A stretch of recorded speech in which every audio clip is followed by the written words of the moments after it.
नमस्कार दोस्तों। आइए देखते हैं कि कल मार्केट कैसे कामकाज कर सकती है। लेकिन उससे पहले disclaimer, video education learning purpose के लिए है। मेरी तरफ से कोई बाय साल का रिकमेंडेशन नहीं है। कुछ भी खरीदने बेचने से पहले अपने फाइनेंशियल एडवाइजर की मदद ले लीजिएगा, क्योंकि आपको होने वाले प्रॉफिट लॉस के लिए मेरा चैनल किसी भी तरह से जिम्मेवार नहीं है। दोस्तों समझना पड़ेगा आज के मूव को, क्योंकि मार्केट जो है वो नीचे की तरफ जाने के लिए तैयार थी। पुट में आज अच्छा प्रॉफिट कमाया जा सकता था, लेकिन सरप्राइजिंगली कॉल की तरफ ओपन इंटरेस्ट अच्छा था। अच्छा नहीं, बहुत ही अच्छा था। उसके बावजूद मार्केट जो है वो कॉल की तरफ रही और पुट की तरफ जो है वो जीरो करती हुई नज़र आई। आल्दो पुट में आज ओपन इंटरेस्ट जो था ज़्यादा, लेकिन उस लेवल का नहीं था जिस लेवल का होना चाहिए था। कॉल की तरफ ओपन इंटरेस्ट बहुत अच्छा बना था, लेकिन दिक्कत क्या है, रिटेलर जब जब जो करेगा बड़े प्लेयर्स हमेशा उसके अगेंस्ट चलेंगे। रिटेलर आज इस डाटा को देख के एक बार फिर से समझ में आ रही है कि वो दिन भर कॉल बेचने में लगा था और वो पुट खरीदने में लगा था। तो यहाँ से समझ में आती है कि पुट उसने आल्दो खरीदी थी, तो वहीं से सारी दिक्कत हुई, क्योंकि पुट उसके पास थी। तो बड़े प्लेयर्स क्या करेंगे, पुट में भी उसको नुकसान देंगे और कॉल में भी जो है नुकसान देंगे। और जाते जाते क्या हो गया, उसने फिर से तेजी की पोजीशन बनाई और पुट बेच के गया 2,70,000 कंट्रैक्ट। ये एक हमारी सोच हो सकती है अभी के डाटा को देख के, लेकिन हुआ क्या है, एक्चुअल में क्या हुआ है। मैंने ये एक मैसेज भी पोस्ट किया था जिस हिसाब से था। मैंने कहा 17,500 की पुट ऐसा लग रहा है कि ये जीरो करेंगे। वो तकरीबन 28-30 रुपये पे चल रही थी और वो अल्टीमेटली 5 पैसे पे क्लोज हुई। वो सिर्फ इसी मेंटालिटी से समझ में आ रही थी कि मार्केट नीचे आ रही थी, लेकिन उसके बावजूद मार्केट को खींच के ऊपर लिया जा रहा था। तो इसका मतलब बड़े प्लेयर्स का इंटरेस्ट था कि 17,500 के ऊपर एक्सपायरी हो, ताकि पुट जो है वो जीरो की जा सके, और पुट अल्टीमेटली सारी जीरो होगी। 17,500 को भी जीरो किया और 17,600 जिसने सुबह काफ़ी अच्छी बढ़त बनाई थी, बाद में वो 33 रुपये पे 33 रुपये पे बंद हुई। तो ऐसे ही गेम है। अब हुआ क्या, वो देखिए रिटेलर कहीं ना कहीं थोड़ी तेजी की पोजीशन बना के गया है, लेकिन अभी भी नेट बेसिस पे कॉल बेच के बैठा हुआ है। एफआईआई थोड़ा नेगेटिव व्यू बना के गए हैं, कॉल खरीदी है। प्रॉस नेगेटिव व्यू बना के गए हैं। डीआईआई भी जो है वो नेगेटिव व्यू ही बना के गए हैं। डीआईआई थोड़ा तेजी में लेके गए हैं। नेट बेसिस पे क्या हुआ है, रिटेलर 7,290 कंट्रैक्ट इंडेक्स फ्यूचर में लेके गया है। 7,290 कंट्रैक्ट इसके पास हैं। 67,194 कंट्रैक्ट जो है डीआईआई ने शॉर्ट किए हैं। एफआईआई 70,845 कंट्रैक्ट इसके पास हैं। इसने भी नंबर आज थोड़ा सा कम किया है। और 10,941 कंट्रैक्ट जो है वो प्रॉस जो है वो शॉर्ट है। कॉल में क्या है, 71,276 कंट्रैक्ट अगर रिटेलर ने शॉर्ट किए हैं, बेच के गया हुआ है, मतलब कॉल 57,724 57,724 कंट्रैक्ट जो है वो प्रॉस बेच के गया है। और कॉल है किसके पास है, एफआईआई के पास है। 1,28,413 1,28,413 कंट्रैक्ट एफआईआई के पास है और पूरी तरह से ये लॉन्ग है। पूरी कॉल इसके पास है। इसका मतलब अगर कल कोई गिरावट होती है, कुछ गैप डाउन हमें मिलता है, तो हम एक बार के लिए कॉल पे दाव खेल सकते हैं। कॉल प्रॉफिट दे सकती है, क्योंकि अगर उनके पास कॉल है तो एक बार के लिए अगर नीचे गई मार्केट तो वो ऊपर खींच के लाना ही पड़ेगा, उनकी मजबूरी है। और पुट साइड में 2,70,000 आप देखिए पुट, ये फिर से दोबारा रिटेलर ने यार बेच दिया। इसका मतलब कल आपको मार्केट दोनों तरफ का मूव देनी चाहिए। इस डाटा को देख के अभी ये लग रहा है कल मार्केट को दोनों तरफ का मूव देना चाहिए। अगर गैप अप हो जाती है, ऊपर होती है, वहाँ से नीचे भी आनी चाहिए और नीचे से ऊपर भी जानी चाहिए। तो 2,70,000 कंट्रैक्ट, 2,70,000 कंट्रैक्ट रिटेलर शॉर्ट है और 62,000 कंट्रैक्ट जो है वो प्रॉस बेच के गया है। और सारी की सारी पुट जो है एफआईआई और डीआईआई के पास है। एफआईआई 2,76,759 कंट्रैक्ट इसके पास लॉन्ग है। 13,08,000 कंट्रैक्ट रिटेलर के पास लॉन्ग है स्टॉक फ्यूचर में। 1,65,263 कंट्रैक्ट एफआईआई के पास है। प्रॉस के पास 1,95,627 कंट्रैक्ट है। और सारा माल बेचा किसने है, 16,69,208 कंट्रैक्ट जो है वो रिटेलर डीआईआई बेच के बैठा हुआ है। और ये यहीं पे ही क्या है, ऊपर नीचे अभी मार्केट घूम रही है। कभी ये एक का पलड़ा भारी हो जाता है, कभी दूसरे का पलड़ा भारी हो जाता है। तो दोस्तों चलते हैं बाकी पैरामीटर्स के ऊपर, देखने की कोशिश करते हैं कि कल मार्केट की दिशा दशा रह क्या सकती है, हो क्या सकता है। एफआईआई आज भी बेच के गया 15 85 करोड़ का, 1585 करोड़ का। DII ने 782 करोड़ का जो है वो खरीद के गया है। और SGX निफ्टी फिलहाल अभी थोड़ी सी जो है वो नीचे कामकाज करी है, थोड़ी सी नहीं, 50-60 पॉइंट है क्लोजिंग से। फ्यूचर जो है वो तकरीबन 550-560 के लगभग बंद हुआ है, वहाँ से नीचे है। US मार्केट के फ्यूचर अभी नीचे हैं, यूरोपियन भी नीचे है, तो वर्ल्ड मार्केट अभी जो है वो नीचे कामकाज कर रही है। अब निफ्टी क्या कर सकती है, एक बार वो देखते हैं।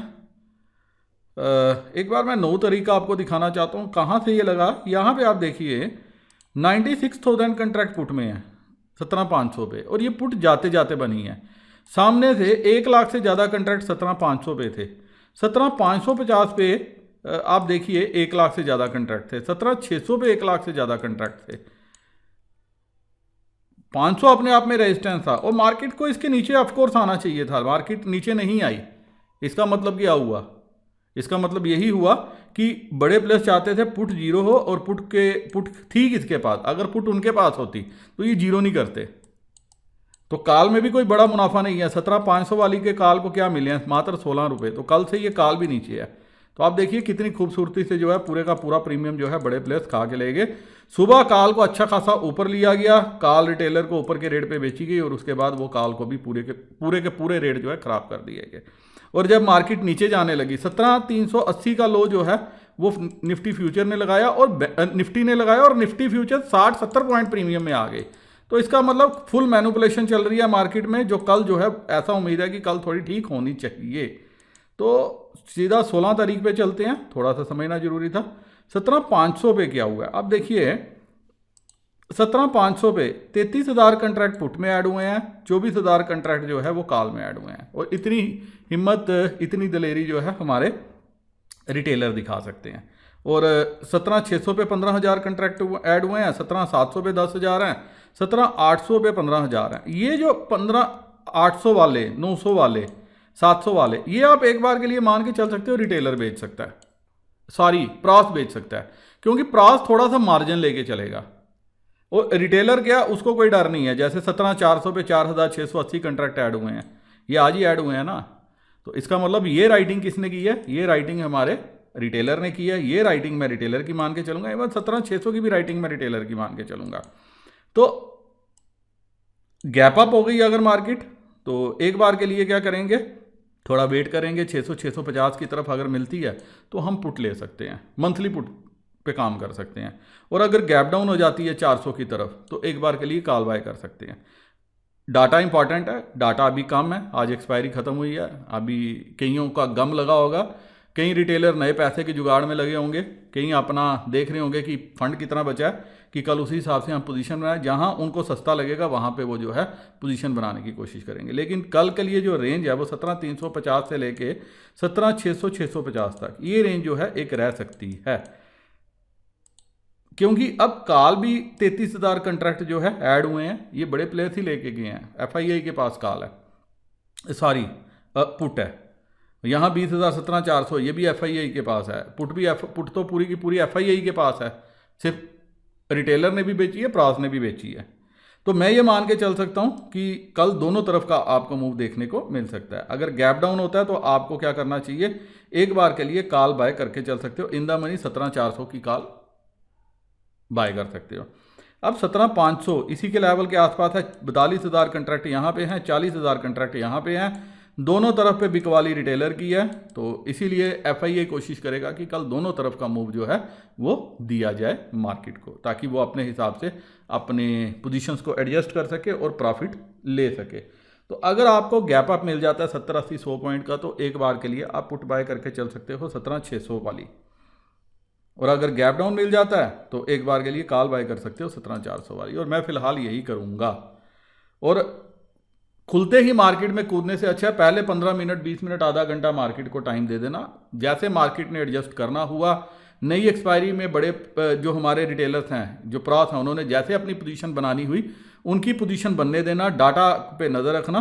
अगर इस लेवल के आसपास आए तो बाय कर सकते हो, ऊपर की रेंज 600-650 की रेंज के आसपास जाए तो वहाँ पे जो है प्रॉफिट बुकिंग कर सकते हो। तो ये रहा निफ्टी का। डाटा कम है तो अभी ज़्यादा एनालिसिस हम कर भी नहीं पाएंगे, यही लाखों का होता तो देखते कि कौन ट्रैप कहाँ पे हो रहा है और फिर मज़ा भी आता। अब बैंक निफ्टी 37,000 पे क्लोजिंग हुई है। बैंक निफ्टी अगर किसी कारणवश गैप डाउन मिल जाती है तो एक बार के लिए आप कॉल बाय कर सकते हो। इधर से ही बोल रहा हूँ, अभी ही बोल रहा हूँ बिना डाटा देखे हुए। 37,000 पे आप देखो, यहाँ पे भी सेम है, 39,000 कंट्रैक्ट इधर है, 36 इधर है। यहाँ पे भी ये 29,000 कंट्रैक्ट आप मान के चल सकते हो रिटेलर ने बेचे हैं। यहाँ पे 25,000 कंट्रैक्ट बेचे हैं। तो यहाँ पे भी आपको दोनों तरफ का मूव जो है देखने को मिल सकता है। और इसी बेसिस पे मैं लाइव मार्केट में भी देख रहा था, नज़र रखी हुई थी, तभी मैंने कहा डाटा फिलहाल अभी यहाँ पे कम है। अगर ऊपर 37,500 37,600 की तरफ अगर मिल जाता है पहले, तो आप एक बार के लिए 37,500 की जो है ये पुट ट्राई कर सकते हो अगर गैप अप मिल जाता है 200-300 पॉइंट का। और अगर गैप डाउन 36,800 की तरफ मिल जाता है कोई 100-150 पॉइंट का भी, तो आप एक बार के लिए 37,000 की ये वाली कॉल भी ट्राई कर सकते हो। यहाँ पे आज जो है आप देखो कि कॉलों के प्रीमियम कम हुए हैं, क्योंकि बैंक निफ्टी में आज डाटा बहुत ही हैवी बना था, तो उस वजह से मार्केट जो है ऊपर नीचे करके अल्टीमेटली ऑलमोस्ट फ्लैट ही क्लोज हुई है। लेकिन कल क्या होगा, कल आपको दोनों तरफ के मूव मिलेंगे। नई पोजीशन सबने बनानी है, रिटेलर्स ने भी पोजीशन बनानी है, रिटेलर को माल भी देना है, हर चीज़ करनी है। कल प्रॉस भी थोड़ा सा एक्टिव रहेगा।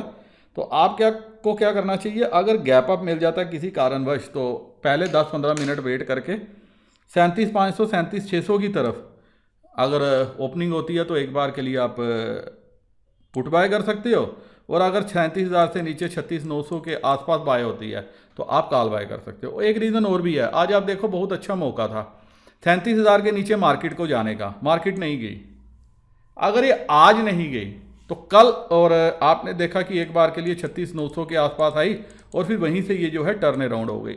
आज नहीं गई तो कल, क्योंकि फ्रेश सेशन है, नया वीक है और नई पोजीशंस बननी है, तो एक बार के लिए जो है अगर गैप डाउन हो जाती है, मार्केट नीचे आती है खुलते हुए, तो ऊपर भी आनी चाहिए। सेम स्पीड से आएगी, रिटेलर को ज़्यादा पोजीशंस, ज़्यादा पहाड़ खड़ा करने का मौका नहीं देगी। लेकिन अब उसने दोनों तरफ बेचा है तो दोनों तरफ उसको जो है नुकसान देने के लिए मार्केट एक वोलाटाइल सेशन दे सकती है। इसीलिए ऊपर के रेंज पे आपको पुट खरीदनी चाहिए, नीचे के रेंज पे आपको जो है वो कॉल खरीदनी चाहिए। तो ये रही। और वैसे भी अगर मुझे कुछ स्पेशल समझ में आया तो मैं टेलीग्राम चैनल पे ज़रूर अपडेट करने की कोशिश करूँगा। यहाँ पे डाटा कम है, कल थोड़ा सा डाटा फर्दर बनने देते हैं। इसी के साथ दोस्तों ये मैं वीडियो यहीं ख़त्म करने ज़्यादा चाहता हूँ। उम्मीद करता हूँ कि इस एनालिसिस के बेसिस पे आपको कल ट्रेड लेने में सहायता मिले और आप ढेर सारा प्रॉफिट घर लेके जाओ। मेरे वह दोस्त जो Upstox, angel broking, SAS online, 5 पैसा किसी के साथ अपना अकाउंट ओपन करना चाहते हैं, डिस्क्रिप्शन में दोस्तों मैंने लिंक दिया, लिंक को क्लिक करके अकाउंट ओपन कर सकते हो सके तो अपने दोस्तों, रिलेटिव, इष्ट मित्रों सभी के साथ जो है लिंक शेयर कर देना। और किसी ने अकाउंट ओपन किया तो एक बार के लिए डिटेल भी मेरे साथ जरूर शेयर करना। वीडियो करता हूँ खत्म। नमस्कार, जय हिंद।